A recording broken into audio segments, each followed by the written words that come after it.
மனிதர்களில் சிலர் நல்லவர்களுடைய பாதையை பாவத்தில் இருந்து மீண்டு தேர்ந்தெடுத்ததற்கு பிறகு என்றாவது ஒரு நாள் நான் இப்படியெல்லாம் பாவம் செய்தேனே, குற்றம் செய்தேனே, அநீதம் செய்தேனே, இறைவனிடத்திலே நான் இப்படி குற்றவாளியாக இருந்தேனே, இப்போது நல்லவர்களாக நான் வாழ்ந்தால் மட்டும் என்ன ஆகப் போகிறது என்ற கவலை அடைந்தாலோ, அல்லது அவன் செய்த பாவத்தை குறித்து மனிதர்களில் சிலரோ அல்லது பலரோ அவனை கை நீட்டி நீ இப்படி பாவம் செய்தவன், அநீதம் செய்தவன், குற்றம் செய்தவன், உனக்கெல்லாம் இறைவனுடைய பாதையில் இருப்பதற்கோ இப்படி நல்லவர்களுடைய பாதையில் தேர்ந்தெடுத்து வாழ்வதற்கோ என்ன தகுதி உண்டு என்று அவனுடைய உள்ளத்தை உடைக்கும் போதோ அவன் கவலை அடைந்து தன் வாழ்வு இனிமேல் நற்பாதையில் எதற்கு என்ற சிந்தனையில் ஆக்கிக் கொள்கிறான்.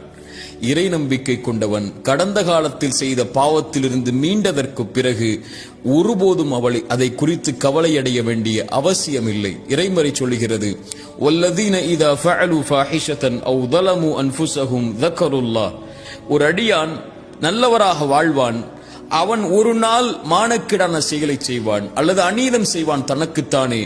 அப்படி ஒரு கால் பாவம் செய்தாலும் கூட அவன் இறைவனை நினைவு கூறுவான். அந்த பாவத்திற்கு பிறகு தன்னை மீட்டெடுத்து நல்ல பாதையில் அமைத்துக் கொள்ள வேண்டும் என்ற அந்த பாவத்தில் இருந்து படிப்பினை பெற்று வாழ ஆரம்பிப்பான்.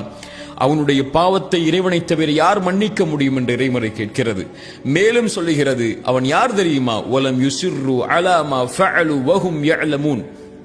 பாவத்தில் இருந்து ஒருவன் மீள்கிறான் என்றால் அவன் முதலிலே மனதிலே உறுதி கொள்வான், அந்த பாவம் பாவம் என்று, இனிமேல் அந்த பாவத்தின் பக்கம் நெருங்க மாட்டேன் என்று.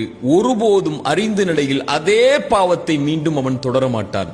இப்படி நற்பாதையில் இருக்கக்கூடிய எவரும் கடந்த கால பாவத்தை குறித்து கவலையடைய வேண்டிய அவசியமில்லை. ஏனென்றால் அவர் செய்த பாவமே அவருடைய வாழ்வில் இல்லை முன்னால்.